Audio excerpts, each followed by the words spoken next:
और बड़ी खबर आ रही है मिलिट्री इंटेलिजेंस की निशानदेही पर मुंबई क्राइम ब्रांच ने एक बड़ा ऑपरेशन अंजाम देकर चेंबूर इलाके से पाकिस्तान के एक जासूस को गिरफ्तार किया। बताया जा रहा है कि आरोपी फर्जी सिम बॉक्स के जरिए वीओआईपी कॉल करता था। सूत्रों के मुताबिक ये सारे कॉल की डिमांड पाकिस्तान समेत दूसरे देशों से आती थी। आरोपी उन तमाम कॉल को कश्मीर में और सेना के अलग अलग दफ्तरों में कराता था। ऐसे कॉल में जिनके पास फोन आता था तो वो भारत का लोकल नंबर दिखाता था, विदेशों का नहीं। इसकी जानकारी जब मिलिट्री इंटेलिजेंस को लगी तो मिलिट्री इंटेलिजेंस ने ये जानकारी मुंबई क्राइम ब्रांच से साझा की, जिसके बाद इस ऑपरेशन को अंजाम दिया गया। दिवाकर हमारे साथ हमारे सहयोगी इस वक्त जुड़ चुके हैं। दिवाकर, क्या जानकारी? देखिए अर्पिता, पिछले कई दिनों से डिफेंस इस्टेब्लिशमेंट और मिलिट्री इस्टेब्लिशमेंट जो जम्मू कश्मीर में भारत का है, वहां पे लगातार कॉल आ रहे थे, वहां से जानकारियां ली जा रही थी। लेकिन इस पर जो है मिलिट्री इंटेलिजेंस को शक हुआ। शक होने के बाद उन्होंने जब इसकी जानकारी निकाली तो जहां से ये जानकारियां निकाली जा रही थी, जहां से कॉल किया जा रहा था, वो जगह पता चली मुंबई का चेंबूर इलाका। इसके बाद मुंबई क्राइम ब्रांच को ये जानकारी शेयर की गई और जानकारी शेयर करने के बाद मुंबई क्राइम ब्रांच की टीम ने आज सुबह ही चेंबूर के इलाके में छापेमारी की और छापेमारी के जरिए जो एक बड़ा एक्सचेंज था सिम बॉक्स का, उसे जो है बस्ट किया है और कहीं ना कहीं एक आरोपी जो गिरफ्तार किया है उससे पूछताछ में जानकारी साफ तौर पर सामने आई है कि पाकिस्तान सहित अन्य गल्फ देशों से जो कॉल आती थी वो सीधा पहले यहाँ आती थी और यहाँ से फिर ये शख्स जो आरोपी है ये जम्मू कश्मीर में कॉल को कनेक्ट करवाता था। सबसे महत्वपूर्ण चीज ये है कि जो मिलिट्री इस्टेब्लिशमेंट या डिफेंस इस्टेब्लिशमेंट को ये कॉल जाती थी, वहां ये पता नहीं चलता था कि ये कॉल विदेशों से आई है और जो आदमी उनसे बात कर रहा है वो विदेश में बैठा हुआ है, क्योंकि वहां पर भारत का नंबर शो होता था। तो जाहिर तौर पर एक बड़ी कामयाबी जो है कहीं ना कहीं क्राइम ब्रांच को हाथ लगी। और साथ ही साथ सबसे महत्वपूर्ण चीज यह है कि इसमें पाकिस्तान का इन्वॉल्वमेंट है। जो जानकारी अभी तक क्राइम ब्रांच से मिल पाई है, पाकिस्तान का इन्वॉल्वमेंट है। अब पुलिस यह पता लगाने की कोशिश कर रही है कि आखिर पाकिस्तान के साथ साथ किन देशों के इशारे पर यह शख्स जो है इस तरह के कार्य को ये सब कर रहा था। और साथ ही साथ महत्वपूर्ण चीज एक और है इसमें कि आरोपी को मोटी रकम हर महीने दी जाती थी। और सबसे महत्वपूर्ण चीज नजर बनाए रखिए आप। उधर भारत में कोरोना के मरीज तेजी से बढ़ रहे हैं। भारत में कोरोना मरीजों का आंकड़ा 1,73,763 हो चुका है और अब तक 82,370 मरीज ठीक भी हो चुके हैं। वहीं कोरोना से 4,971 मरीजों की मौत भी हो चुकी है। कुल मिलाकर भारत में इस वक्त 86,422 एक्टिव केस हैं। तो वहीं पिछले 24 घंटे में भारत में 7,964 कोरोना मरीज बढ़े हैं, जो अब तक का 24 घंटे में नए कोरोना मरीजों का सबसे बड़ा आंकड़ा है। देश के ज्यादातर राज्य कोरोना वायरस से जूझ रहे हैं, लेकिन इनमें कुछ राज्य ऐसे हैं जहां कोरोना की चपेट में आने वाले मरीजों की तादाद लगातार बढ़ रही है और वहां कोरोना के मरीज भी बहुत ज्यादा हैं। सबसे खराब हालत महाराष्ट्र में है, जहां पर कोरोना मरीजों की संख्या लगातार बढ़ती जा रही है। वहां पर मरीजों की तादाद 62,000 के पार पहुंच चुकी है। कोरोना से जूझ रहे राज्यों में तमिलनाडु दूसरे नंबर पर है, जहां अब तक कोरोना के मरीजों की संख्या 20,000 से ज्यादा हो चुकी है। वहीं कोरोना मरीजों की संख्या के मामले में तीसरे नंबर पर दिल्ली है, जहां पर 17,386 मरीज हो चुके हैं। गुजरात चौथे नंबर पर है, जहां कोरोना मरीजों का आंकड़ा करीब 16,000 हो चुका है। और पांचवें नंबर पर राजस्थान है, जहां कोरोना मरीजों की संख्या 8,000 को पार कर गई है। कोरोना वायरस के कहर से पूरी दुनिया बेहाल है। दुनिया के 185 देश इस वक्त कोरोना महामारी की चपेट में है, लेकिन कुछ देशों में हालात बहुत ज्यादा खराब है। ऐसे देशों में पहले नंबर पर अमेरिका है, जहां कोरोना के मरीज 17,47,000 से ज्यादा हो चुके हैं। वहीं ब्राजील दूसरे नंबर पर है, जहां मरीजों की संख्या 4,65,000 के पार पहुंच गई है। रूस इस लिस्ट में तीसरे नंबर पर है, जहां कोरोना मरीजों की संख्या 3,87,000 के करीब पार पहुंच चुकी है। ब्रिटेन चौथे नंबर पर है, जहां कोरोना के मरीजों की तादाद 2,72,000 से भी ज्यादा है। पांचवें नंबर पर स्पेन है, जहां कोरोना मरीजों की संख्या 2,38,564 है। जम्मू कश्मीर के कुलगांव में सुरक्षा बल और आतंकियों के बीच मुठभेड़ में 2 आतंकियों के मारे जाने की खबर है। कुलगांव के वानपुरा इलाके में सुरक्षा बल के 3 आतंकियों को घेरा था। खुद को घेरा देखकर आतंकियों ने सुरक्षा बल पर फायरिंग शुरू कर दी, जिसमें 2 आतंकवादियों को मार गिराए जाने की खबर सामने आई।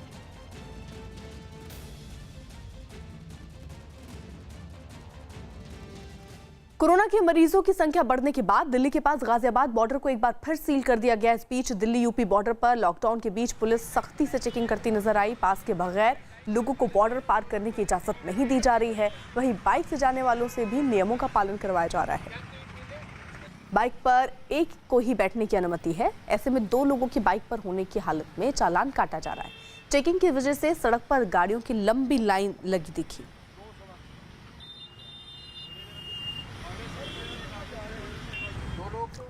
कोरोना वायरस की वजह से दिल्ली हरियाणा की सीमा को पूरी तरह से बंद कर दिया गया है, जिससे लोग कि जो है बेहद परेशान है। हालांकि जरूरी सेवाओं से जुड़ी गाड़ियों को सीमा पार करने की छूट दी गई है।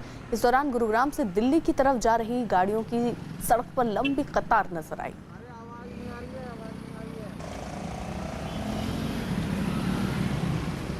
दिल्ली गुरुग्राम बॉर्डर पर सुबह से ही आने जाने वालों की भीड़ दिख रही है। बॉर्डर सील होने की वजह से लोगों को परेशानियों का सामना करना पड़ रहा है। वहीं बाइक से जाने वालों को बिना पास के जाने की इजाजत नहीं दी जा रही है। दिल्ली आया था, यहाँ पे कोई ज़रूरी काम था। आज मैं वापस जा रहा हूँ तो बोले वापस जाओ, गुड़गांव नहीं जाओगे। क्या कह रहे हैं? ये बोले पास दिखाओ। मैं भी ये गाड़ी स्टार्ट कर चेक करने आया था। अब गाड़ी चेक करके सुबह तो आ गया था, अब वापसी लौट रहा हूँ तो यहाँ से बंद कर दिया। आया तो मैं गुड़गांव से ही था, तो ये तो अब दिक्कत है ना। अब अचानक जाऊँगा जब ही तो बनेगा पास। कोरोना महामारी की वजह से देश भर में लागू लॉकडाउन के बीच यूपी सरकार ने एक बड़ा फैसला किया। अब सरकारी स्कूलों के बच्चों के घर राशन पहुंचाया जाएगा। इतना ही नहीं, बच्चों के अभिभावकों के खाते में 1000 रुपए डाले जाएंगे। यूपी सरकार के नए फैसले के मुताबिक मिड डे मील का राशन बच्चों के घर पहुंचाने का बंदोबस्त किया जा रहा है। ऐसे फैसले से उत्तर प्रदेश के करीब 1,80,00,000 बच्चों को फायदा मिलेगा। अजीत हमारे साथ हमारे सहयोगी इस वक्त जुड़ चुके हैं। अजीत, यूपी सरकार का एक बड़ा फैसला होगा ये?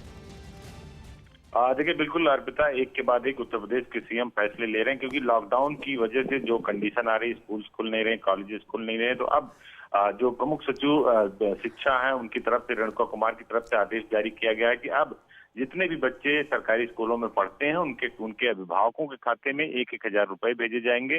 और मिड डे मील का जो राशन है सरकार ग्राम प्रधान, ग्राम पंचायत अधिकारी के माध्यम से उनके घरों पर पहुंचाएगी और लगभग 2 करोड़ छात्रों को इसका लाभ मिलेगा। और कन्वर्जन कास्ट के जरिए बच्चों को राशन मिलेगा। बाकायदा सरकार की तरफ से सभी जिलाधिकारियों को, सभी पुलिस अधीक्षकों को, सभी मंडलायुक्तों को और संबंधित प्रमुख सचिवों को ये आदेश जारी कर दिया गया। यानी ये आदेश आज से ही लागू कर दिया गया। अर्पिता, ऐसे में साफ है कि अब उत्तर प्रदेश के इन सभी 1,80,00,000 बच्चों को इसका लाभ मिलेगा। कोलकाता पुलिस के कॉम्बैट फोर्स में एक कांस्टेबल की कोरोना पॉजिटिव होने के बाद 4थी बटालियन के पुलिसकर्मियों ने हंगामा कर दिया। हंगामा कर रहे पुलिसकर्मियों ने बैरक से निकलकर बटालियन के गेट पर बहुत देर तक प्रदर्शन किया। बाद में पुलिस के आला अफसरों के मौके पर पहुंचने के बाद मामला शांत हुआ।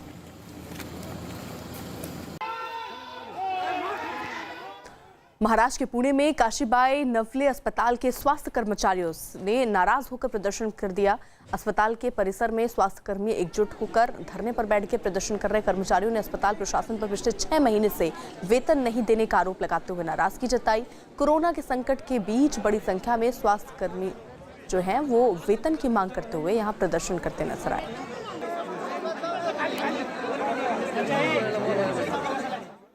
आतंकी संगठन तालिबान के संस्थापक मुल्ला मोहम्मद उमर के बेटे को फिलहाल संगठन की कमान सौंप दी गई। बताया जा रहा है कि तालिबान के कई बड़े नेता कोरोना पॉजिटिव पाए गए, जिनका इलाज जारी है। ऐसे में संगठन के बड़े फैसले लेने के लिए मुल्ला मोहम्मद उमर के बेटे को तालिबान को संभालने की जिम्मेदारी सौंपी गई।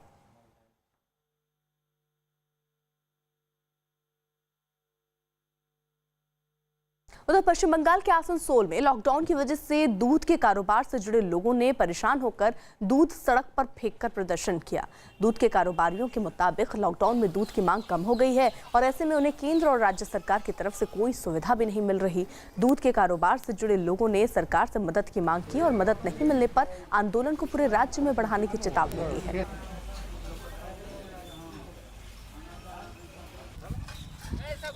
ना ही दूध बिक्री हो रहा है, ना कुछ मिठाई दुकानें तो खुली हुई हैं वेस्ट बंगाल गवर्नमेंट, लेकिन कोई मिठाई खाए तब तो मिठाई बिक्री होगा। तो हमारा दूध जो है ऐसे बर्बाद हो रहा है तो उसको हम लोग रोड पे बर्बाद करेंगे, फेंकेंगे। दूध गिराकर के विरोध प्रदर्शन कर रहे हैं कि लॉकडाउन पीरियड में सभी क्षेत्र में केंद्र सरकार या राज्य सरकार ने मदद की है, लेकिन दूध से व्यवसायी जो हैं इनको ना चारा का व्यवस्था किया गया, ना जानवर को खाने के लिए कोई व्यवस्था किया गया, ना दूध व्यवसायी के लिए कोई ध्यान दिया गया। महाराष्ट्र के नासिक में रिहायशी इलाके में घुस आए एक तेंदुए ने वहां से गुजर रहे एक आदमी पर हमला कर दिया। हमले की तस्वीरें सीसीटीवी में रिकॉर्ड हो गई, जिसमें साफ दिखा कि तेंदुआ अचानक सड़क पर तेजी से दौड़ता हुआ आया और वहां से गुजर रहे आदमी पर हमला कर दिया, जिससे वो आदमी जमीन पर गिर गया और तेंदुआ वहां से भाग गया। जानकारी के मुताबिक तेंदुए ने 2 लोगों पर हमला किया और दोनों बुरी तरह से जख्मी हो गए।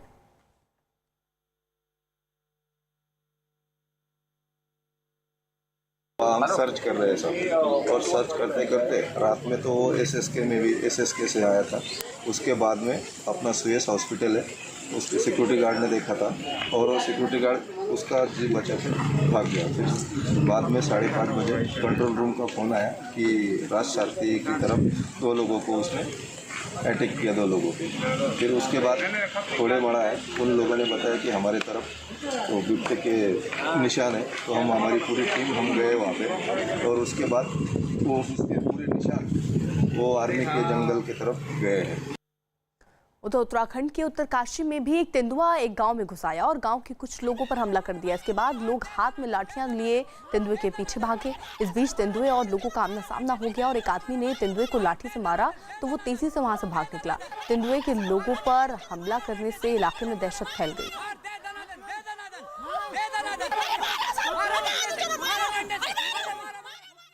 पुलिस हिरासत में एक अश्वेत की मौत के बाद से ही पूरे अमेरिका में विरोध प्रदर्शन का सिलसिला जारी है। अमेरिका के मिनियापोलिस शहर में ऐसे ही एक विरोध प्रदर्शन के दौरान हिंसा भड़क उठी। भड़की हिंसा की वजह से यूएस नेशनल गार्ड को तैनात किया गया। बताया जा रहा है कि जॉर्ज फ्लॉयड नाम का एक अश्वेत की पुलिस हिरासत में मौत हुई। दरअसल पुलिस अफसर ने उस शख्स को सड़क पर पकड़ने के बाद उससे उल्टा लिटा दिया और उसकी गर्दन पर घुटना रख दिया था, जिससे दम घुटने की वजह से उसकी मौत हो गई। शुक्रवार को उसकी मौत का एक वीडियो वायरल होने के बाद से ही लोग सड़कों पर हैं और विरोध प्रदर्शन कर रहे हैं। अब ये प्रदर्शन हिंसक होता जा रहा है।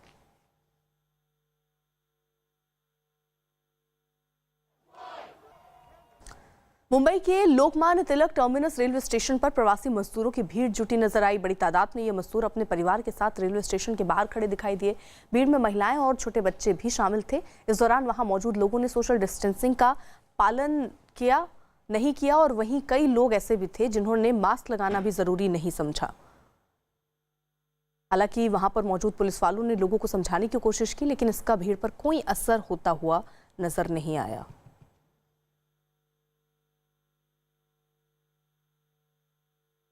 आंध्र प्रदेश के चित्तूर में ट्रांसफार्मर रिपेयर सेंटर में लगी आग बुझा दी गई। आग लगने के बाद दमकल की सूचना जब उसको दी गई तो दमकल की टीमें मौके पर पहुंची और आग बुझाई। इस दौरान वहां पर लोगों की भीड़ जुट गई। ट्रांसफार्मर रिपेयर सेंटर में आग लगने की वजह की जानकारी अभी नहीं मिल पाई है।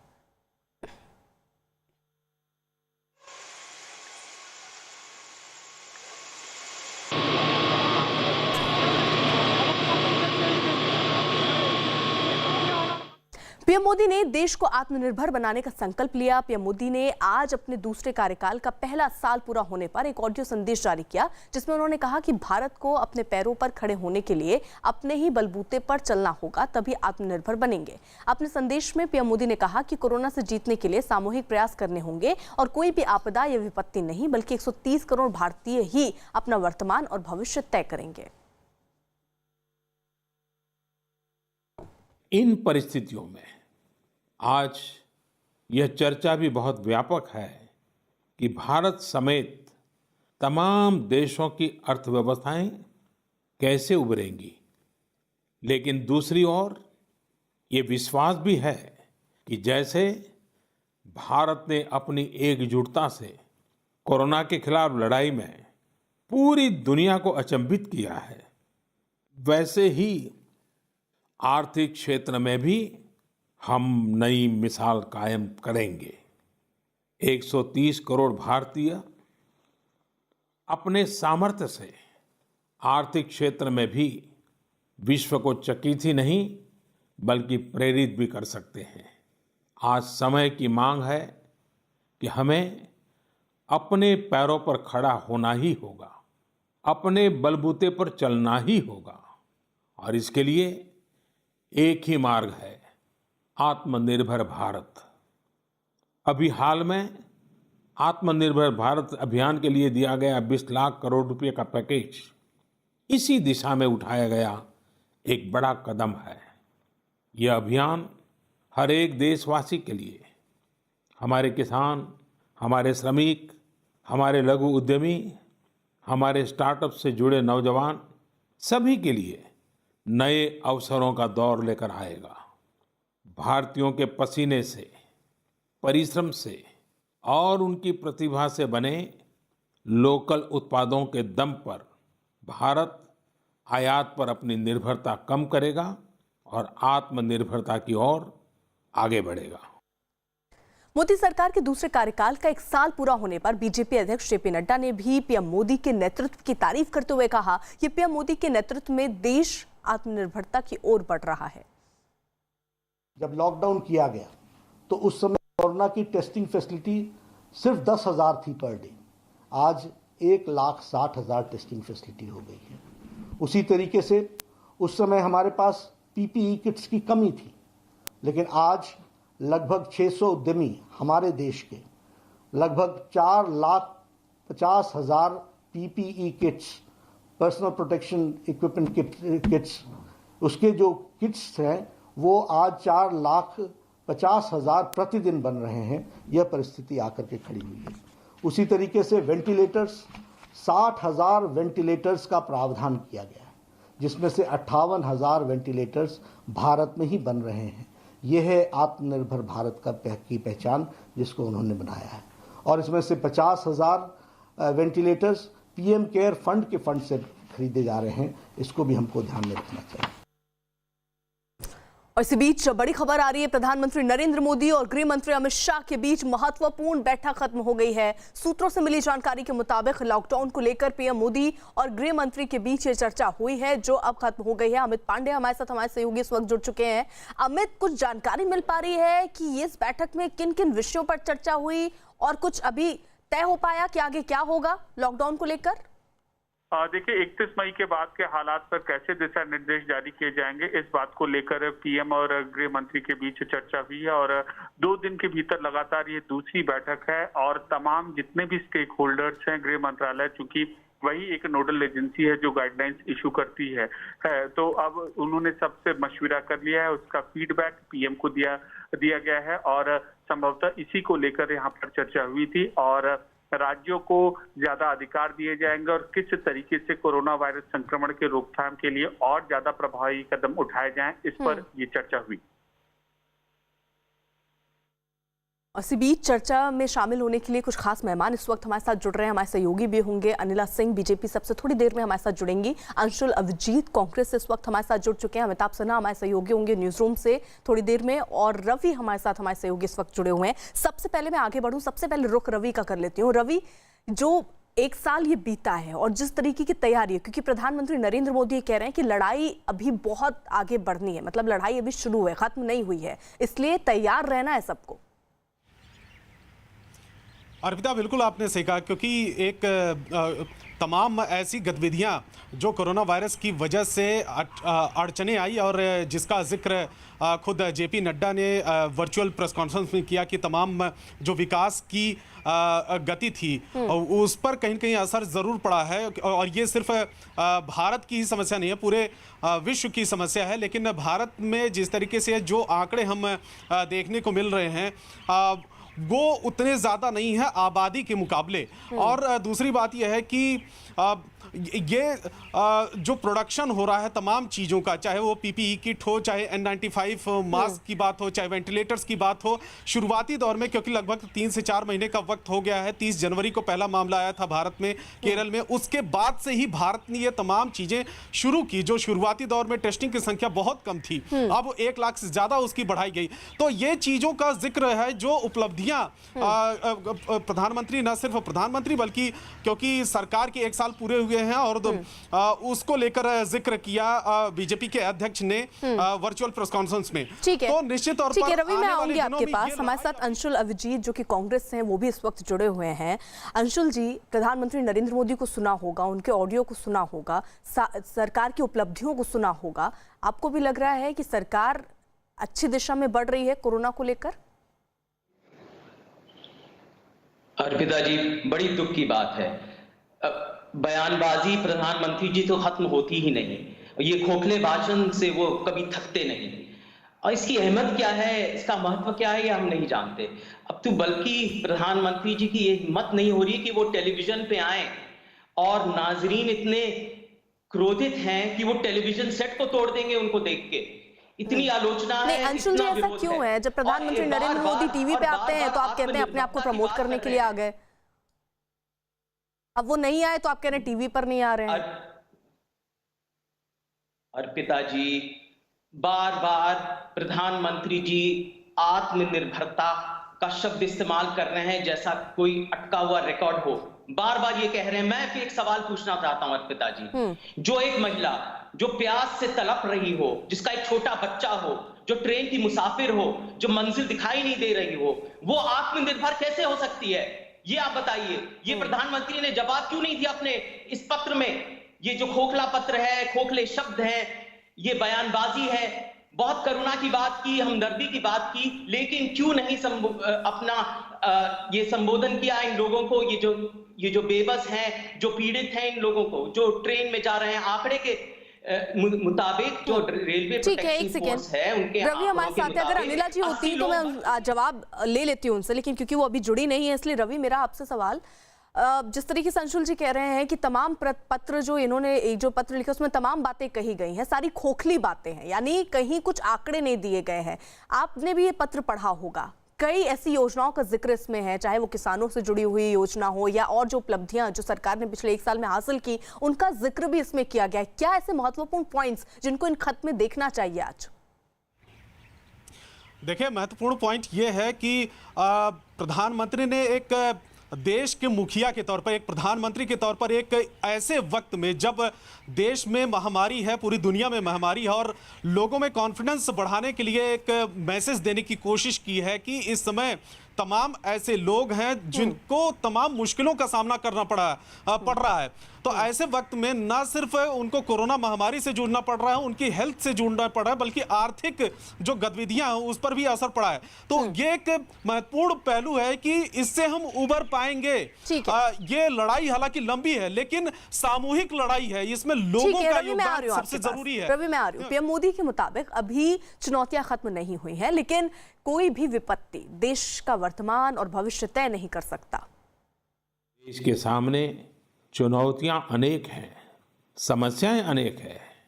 मैं दिन रात प्रयास कर रहा हूं, मुझ में कमी हो सकती है, लेकिन देश में कोई कमी नहीं है, और इसलिए मेरा विश्वास स्वयं से ज्यादा आप पर है, आपकी शक्ति, आपके सामर्थ्य पर है।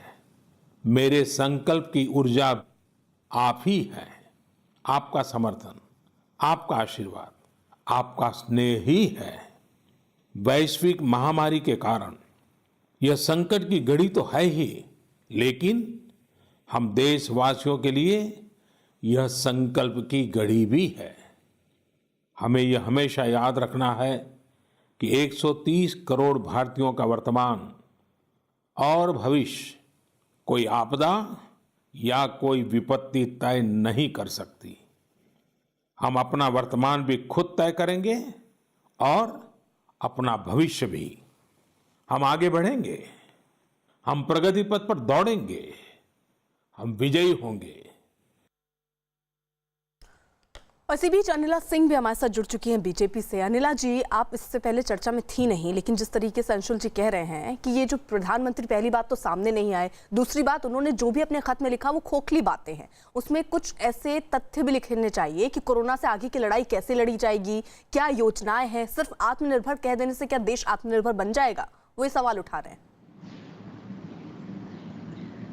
नहीं, मुझे तो समझ में नहीं आता कि इस प्रकार का प्रश्न वो उठा क्यों रहे हैं। क्या उनको दिखाई नहीं दे रहा है कि अगर मैं कोरोना का विषय यहाँ पर उठाती हूँ कि किस प्रकार से कोरोना की लड़ाई जो है इतनी मजबूती से और इतने अच्छे तरीके से भारतवर्ष ने लड़ी है, और उसकी पहल कौन कर रहे हैं? वो इस देश के प्रधानमंत्री कर रहे हैं। मुश्किल जब आ जाती है जब दुश्मन जो है हमारे खुद के लोग बच जाते हैं। पीठ पे खंजर कोई बाहर का नहीं भोगता है, यही लोग भोगते हैं आके। पूरा विश्व आज लोहा मान रहा है कि भारत के प्रधानमंत्री ने कोरोना को बहुत अच्छी तरीके से कंट्रोल किया। विश्व की एक दूसरे नंबर पे हम आते हैं, एक बड़ी आबादी जो कि अभी जब से मोदी जी प्रधानमंत्री बने हैं दोबारा से मजबूती की तरफ कदम उठा रही है। ये सब चीजें देखते हुए कोरोना पे हम कंट्रोल कर रहे हैं और ये कह रहे हैं क्या किया, खोखली बातें, कुछ नहीं किया, सब बेकार की बातें हैं। और आत्मनिर्भर अगर हम नहीं है, अगर मैं भारतवर्ष की बात करती हूँ, मैं राजनीतिक दलों की अभी बात भी नहीं करती हूँ, तो कटोरा लेकर हम बैठे हुए किसी के सामने, आपको भारत की मजबूती का कुछ भी एहसास नहीं है। अनिला जी, कांग्रेस ये भी सवाल उठा रही है, कांग्रेस ये भी सवाल उठा रही है कि जो आंकड़े बढ़ रहे हैं, क्योंकि 8000 के करीब नए मरीज सामने आ रहे हैं, आज 265 डेथ हो चुकी हैं, तो क्या हम सही दिशा में हैं या आंकड़े बढ़ रहे हैं? तो जो लोग हैं वो उसको किस तरीके से देखें, क्योंकि आंकड़े बढ़ रहे हैं, मौतें बढ़ रही हैं, हम कैसे माने कि हम सही दिशा में हैं? देखिए, ऐसा है कि लॉकडाउन 4 में काफी स्वतंत्रता दी गई, ठीक है, लोग जो हैं घर से निकलने लगे, काम पर जाने लगे, दुकानें भी खुली, बाजार भी खुले। एक तो ये कारण है। दूसरा कारण ये है कि शुरुआत में इतनी ज्यादा टेस्टिंग नहीं हो रही थी, अब काफी ज्यादा टेस्टिंग हो रही है, ठीक है। इन्फेक्टेड होने का मतलब ये नहीं है कि आपका डेथ रेट बढ़ गया है। तो सीधी सी बात है कि अगर हम देखते हैं 130-140 करोड़ की आबादी वाला देश और एक डेवलपिंग इकोनॉमी वाला देश, वहां पर अगर आप इन आंकड़ों की बात करते हो तो हम छुपाने वालों में से नहीं है। ठीक है, अनिला सिंह मैं आ रही हूँ। आज जेडी ने दरअसल पीएम मोदी की चिट्ठी पर तंज कसते हुए इसे नेहरू स्टाइल की वापसी बताया है। नेहरू लिखा करते थे खत, तो एक नेहरूवियन स्टाइल की थोड़ी वापसी भी हुई है। दूसरा एक जो महत्वपूर्ण चीज है कि ये उचित है, एक भारत श्रेष्ठ भारत, लेकिन आज जो हालात हैं उसमें नारे से नीचे उतरकर जमीन पे आशा का संचार हो रहा है या नहीं। अर्थव्यवस्था की बदहाली पे मैं टिप्पणी नहीं करना चाहता, लेकिन प्रवासी मजदूर उन्होंने जिस पीड़ा को झेला, वो पीड़ा कोरोना निर्मित सिर्फ नहीं थी, मानव निर्मित थी। उस पीड़ा को अगर थोड़ा बेहतर ढंग से साझा करते माननीय प्रधानमंत्री जी, तो एक बड़े वर्ग में ये संदेश जाता कि एक भारत श्रेष्ठ भारत कोई संकीर्ण सोच नहीं है। अनिला जी, सुना आपने, कह रहे हैं कि नेहरू की वापसी एक तरीके से हुई है, चिट्ठी वो लिखा करते थे। नहीं तो इनको तो खुश हो जाना चाहिए ना, ये तो कांग्रेस को सपोर्ट करते हैं, इसमें भी इनको परेशानी है। अरे ये खुश किस चीज में रहते हैं, मेरे को तो ये समझ में नहीं आता है। और ये बोल रहे हैं कुछ नहीं कर रहा है अंशुल जी, सरकार सब बेकार हो गया है। आप खुश हो गए इस बात से जो आरजेडी ने कह दी?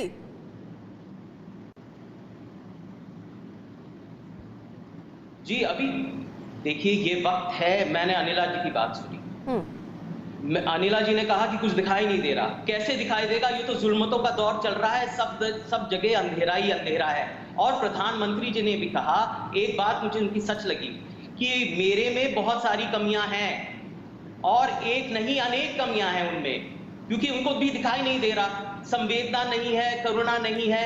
अपनी नाकामियों को छुपाने के लिए ऐसे पत्र लिख रहे हैं हमारे सामने, कुछ हो तो रहा नहीं है।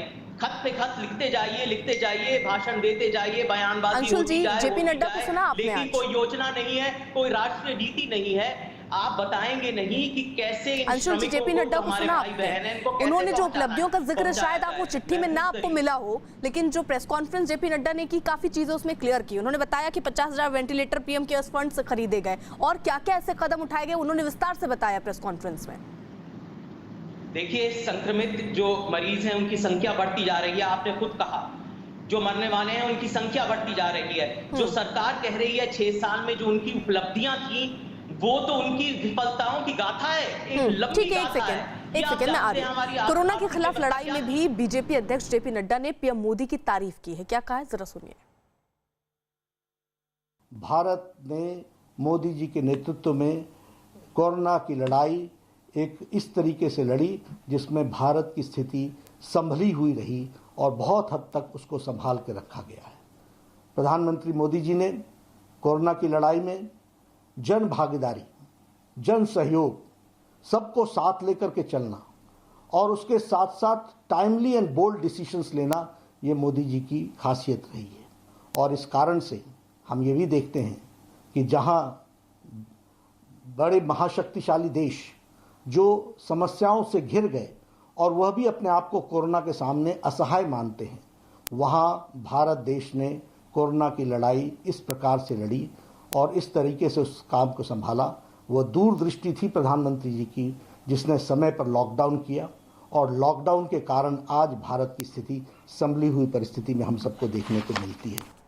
मैं अनिला जी आपके पास आऊं, सबसे ज़रा मैं जल्दी से रवि के पास जाना चाह रही हूँ, क्योंकि रवि इस पूरे कोरोना जो महामारी फैली है उस पर बहुत ही पैनी नज़र रखे हुए हैं। रवि, ज़रा मुझे बताइए कि जो सरकार के द्वारा उठाए गए कदम हैं उसमें से कौन से कदम आपको लगते हैं कि बेहतरीन कदम रहे, जिसके कारण ये कहा जा सकता है कि हम सफल हुए हैं और बाकी राज्यों से ज़्यादा हमने रोकथाम की है, और कहाँ हम थोड़े से चूक गए? क्या ऐसी संभावना भी दिखती है आपको?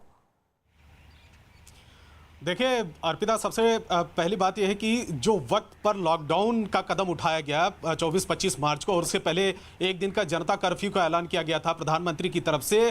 प्रधानमंत्री ने यह भी देखने की कोशिश की कि जनता कर्फ्यू के दौरान लोगों का किस तरीके से सहयोग होता है, क्योंकि इसमें सिर्फ सरकार का या सिस्टम का ही ज़रूरत नहीं है कि फैसले लें या फिर कदम उठाएं।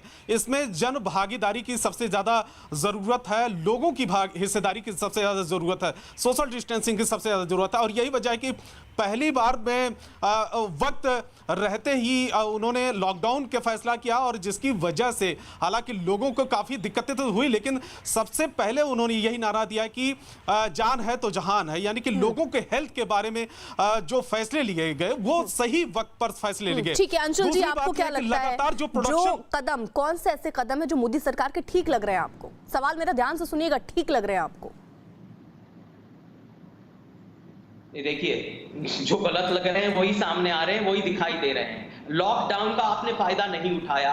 मैं गलत पूछ नहीं रही हूँ, गलत तो आपने पूरी चर्चा में बता दिया मुझे। मैं पूछ रही हूँ कोई ऐसा कदम जो कांग्रेस पार्टी को ठीक लग रहा हो कि लॉकडाउन वक्त पे हो गया, या कोई ऐसा फैसला जो आपको ठीक लग रहा हो? एक भी फैसला ऐसा नहीं लग रहा है।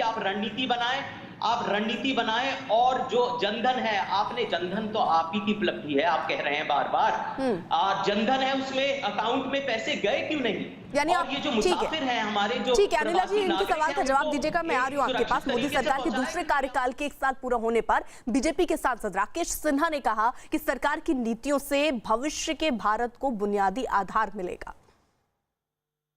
1 वर्ष में सामाजिक आर्थिक प्रगति का सूचकांक जिस स्तर से बढ़ा है, उसने न सिर्फ वर्तमान को बल्कि आने वाली पीढ़ियों को, भविष्य के भारत को एक बुनियादी आधार दिया। इन सभी क्षेत्रों में भारत ने एक ऐसी छलांग लगाई है जो इस 1 वर्ष को पूर्णता देता है। अनिला जी, कांग्रेस पार्टी और अंशुल जी भी यही आरोप लगा रहे हैं कि सारे नियम बना लिए गए, ये कहा गया कि जनधन के बाद अकाउंट में पैसे जा रहे हैं, लेकिन वो पैसे जा नहीं रहे हैं। वो ये कह रहे हैं ऐलान हो जा रहा है लेकिन जमीन पर हो नहीं रहा है। एक कहावत है कि अंधे को सारे नजर आते हैं अंधे, इन लोगों का यही हाल है। अभी अंशुल जी बैठकर बहुत सारी बातें कर रहे हैं, जनधन की बात कर दी है। मैं तो अभी हाल फिलहाल कोरोना का विषय के बारे में चर्चा हो रही है, तो तकरीबन 20 करोड़ महिलाएं जो ऐसी हैं उनके जनधन खाते में पैसे डाले गए हैं। ठीक है, उज्ज्वला योजना के तहत जो है कितने गैस सिलेंडर्स दे दिए गए हैं। मैं आंकड़ों के साथ बैठी हुई हूँ, बिल्कुल पूरी बैठी हुई हूँ, क्योंकि मुझे मालूम था कि कांग्रेस जो है इसी प्रकार के प्रश्न करेगी।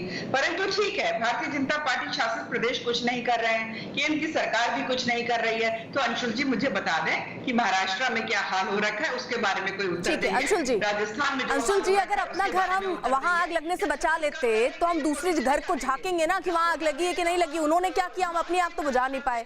तो महाराष्ट्र में स्थिति ये है, राजस्थान की स्थिति ये है, वहां सुधरी होती तो आप कह लेते कि देखिए केंद्र सरकार अच्छा काम नहीं कर रही। अर्पिता जी, पर हम इसी बात पे आ गए, उंगली उठाने पे आ गए कि इन्होंने नहीं किया। अब इस वक्त मुझे बताइए कि सारी शक्तियां केंद्रीय सरकार के पास है, डिजास्टर मैनेजमेंट एक्ट लागू हो चुका है, सारी जिम्मेदारी रेलवे कौन चलाता है मुझे बताइए?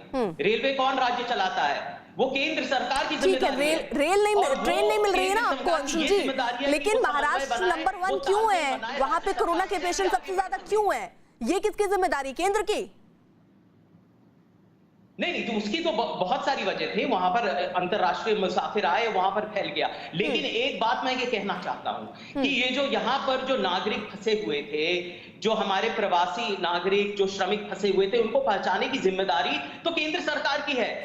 नहीं अंशुल जी, ऐसे नहीं होता ना। अपनी जिम्मेदारी तो कभी तो लेनी पड़ेगी। हर बार ठीकरा दूसरे पे तो नहीं फोड़ सकते ना। एक सेकंड में आ रही हूँ। यूपी के सीएम योगी आदित्यनाथ ने भी पीएम मोदी के संदेश की तारीफ करते हुए कहा कि ये साल देश की ऐतिहासिक उपलब्धियों के लिए जाना जाएगा। पहले 5 वर्ष का कार्यकाल भारत को दुनिया की एक आर्थिक महाशक्ति के रूप में स्थापित करने की आधारशिला के रूप में जाना जाएगा। तो द्वितीय कार्यकाल का ये पहला वर्ष उन ऐतिहासिक उपलब्धियों के लिए जाना जाएगा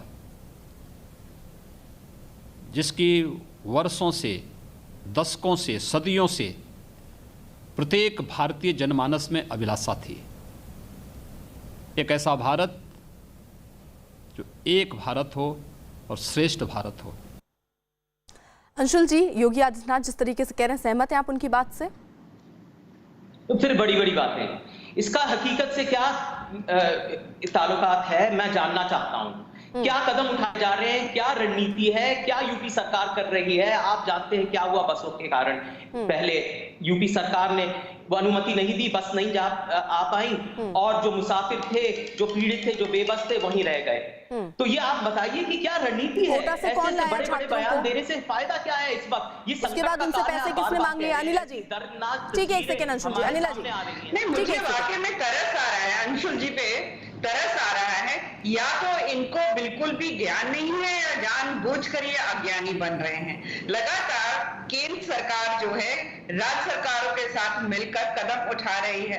टाइम टू टाइम प्रधानमंत्री जी मुख्यमंत्रियों के साथ बैठक करते हैं, कैबिनेट सेक्रेटरी, चीफ सेक्रेटरीज के साथ बैठक करते हैं, लगातार बैठकें हो रही है, एक कोऑर्डिनेशन में काम हो रहा है। परंतु अगर एक किसी विशेष परिवार की चाटुकारिता के लिए यहाँ पर बैठकर कांग्रेस के प्रवक्ता, ठीक है अनिला जी, ठीक है, मोदी सरकार के दूसरे कार्यकाल का 1 साल पूरा होने पर लिखी गई पीएम मोदी की चिट्ठी पर कांग्रेस नेता अखिलेश प्रताप सिंह ने तंज कसा। उन्होंने कहा गरीबों को चिट्ठी की नहीं बल्कि पैसों की जरूरत है। अखिलेश प्रताप सिंह ने कहा कि पीएम को गरीबों और विपक्ष की आवाज सुननी चाहिए। आज समूचा देश कोरोना की महामारी से त्रस्त है। करोड़ों लोगों की नौकरियां जा चुकी हैं, लाखों लोग बीमार हो चुके हैं, लाखों लाख उद्योग धंधे बंद हो चुके हैं। लेकिन मोदी जी आज अपने 1 साल के कार्यकाल पे पत्र लिख रहे हैं। आदरणीय मोदी जी, आज पत्र की नहीं पैसे की आवश्यकता है। यदि आज पत्र की जगह पे गरीबों के खातों में आप 10-10 हज़ार रुपये डाल दिए होते तो आज वो आपका गुणगान करते। लेकिन आप अपने गुणगान में लगे रहे। आप अपना गुणगान तो कभी भी कर सकते हैं, लोगों की आवाज़ सुनिए, गरीबों की आवाज़ सुनिए, विपक्ष की आवाज़ सुनिए। पत्र नहीं, लोगों के खातों में पैसे डालिए। आदरणीय मोदी जी। अनिला सिंह जी, सुन रहे हैं आप? अखिलेश प्रताप सिंह कह रहे हैं कि गरीबों को चिट्ठी की नहीं बल्कि पैसों की जरूरत है। नहीं, बिल्कुल इसी चीज का इंतजाम जो है, जो रिलीफ पैकेज दिया गया है, वो इसी चीज का इंतजाम है। परंतु मैं अखिलेश जी से भी ये जानना चाहूंगी और यहाँ पर अंशुल जी से भी ये जानना चाहूंगी, प्रदेश सरकारें ऐसा नहीं है कि हाथ पे हाथ रखकर बैठी हुई है, जो अभी आपने कह दिया है कि राज्य सरकारों को कुछ भी अनुमति नहीं है करने के लिए। कैसे काम किया जाता है? आ जाइए, उत्तर प्रदेश के मुख्यमंत्री जी से मैं सिखा दूंगी। आपका स्टूडियो भी अर्पिता जी उत्तर प्रदेश में, मैं खुद भी उत्तर प्रदेश की निवासी हूँ, मैं जानती हूँ किस प्रकार से कार्य हो रहा है। सबसे बड़ी आबादी वाले प्रदेश को कोरोना से किस तरीके से बचाया जा रहा है। अंशुल जी आनी वो हवाला दे रही कि यूपी की सिचुएशन देख लीजिए और महाराष्ट्र की देख लीजिए, तुलना कर लीजिए आप। अंशुल जी, ठीक है, अनिला जी आ रही हो। अंशुल जी, कि ऐसे बयान से तो कुछ लगता नहीं है। अभी योगी जी का बयान हमने सुना, हम चाहते थे कि जो मुसाफिर हैं, जो पीड़ित हैं, उनको यूपी पहुंचाया जाए, तो वो तो आपने अनुमति दी नहीं। तो कैसे हम कह सकते हैं कि यहाँ पर अच्छा चल रहा है? ये आंकड़ों से कहने से कुछ नहीं होगा।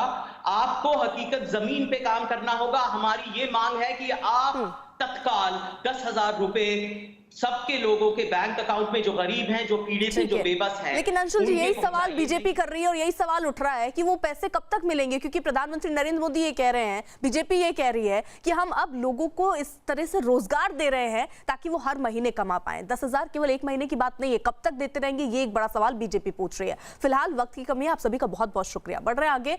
कोरोना महामारी की वजह से देश भर में लागू लॉकडाउन के बीच यूपी सरकार ने एक बड़ा फैसला किया और अब सरकारी स्कूलों के बच्चों के घर राशन पहुंचाया जाएगा। इतना ही नहीं, बच्चों के अभिभावकों के खाते में 1,000 रुपए डाले जाएंगे। यूपी सरकार के नए फैसले के मुताबिक मिड डे मील का राशन बच्चों के घर पहुंचाने का बंदोबस्त किया जा रहा है। इस फैसले से उत्तर प्रदेश के करीब 1 करोड़ 80 लाख बच्चों को फायदा मिलेगा।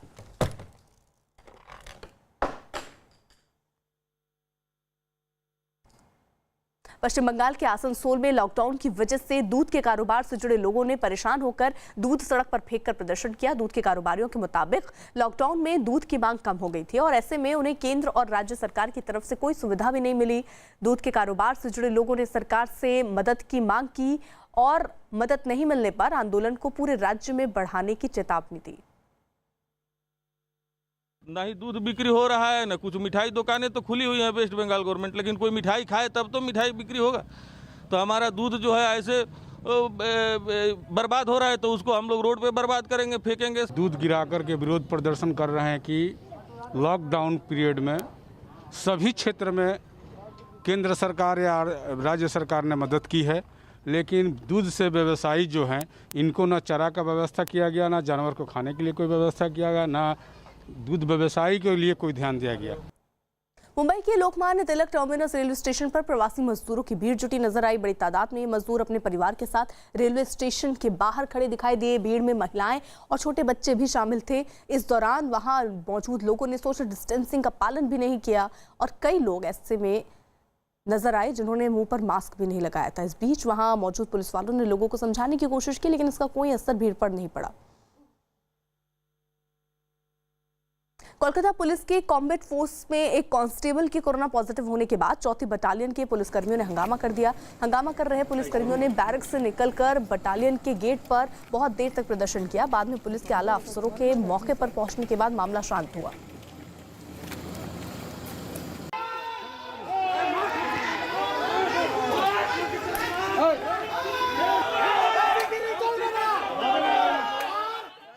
उधर आंध्र प्रदेश के चित्तूर में ट्रांसफार्मर रिपेयर सेंटर में लगी आग बुझा दी गई। आग लगने के बाद दमकल को सूचना दी गई, जिसके बाद मौके पर पहुंची दमकल की टीम ने आग बुझाई। इस दौरान वहां पर लोगों की काफी भीड़ नजर आ रही थी। ट्रांसफार्मर रिपेयर सेंटर में आग लगने की वजह क्या रही, इसकी जानकारी अभी तक नहीं मिल पाई है।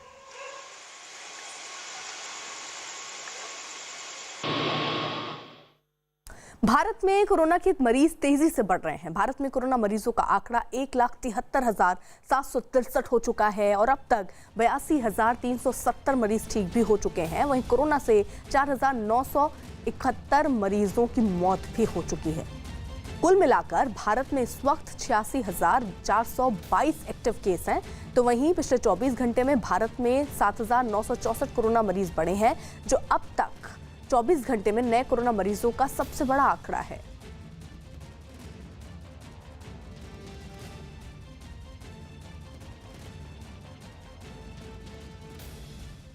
देश के ज्यादातर राज्य कोरोना वायरस से जूझ रहे हैं, लेकिन इनमें कुछ राज्य ऐसे हैं जहां कोरोना की चपेट में आने वाले मरीजों की जो तादाद है वो लगातार बढ़ रही है और वहां कोरोना के मरीज भी बहुत ज्यादा हैं। सबसे खराब हालत महाराष्ट्र की है, जहां पर कोरोना मरीजों की संख्या लगातार बढ़ती जा रही है। वहां पर मरीजों की तादाद 62,000 के पार पहुंच चुकी है। कोरोना से जूझ रहे राज्यों में तमिलनाडु दूसरे नंबर पर है, जहां अब तक कोरोना के मरीजों की संख्या 20,000 से ज्यादा हो चुकी है। वहीं कोरोना मरीजों की संख्या के मामले में तीसरे नंबर पर दिल्ली है, जहां 17,386 मरीज सामने आ चुके हैं। गुजरात चौथे नंबर पर है, जहां कोरोना मरीजों का आंकड़ा करीब 16,000 हो चुका है। पांचवें नंबर पर राजस्थान है, जहां कोरोना मरीजों की संख्या 8,365 है।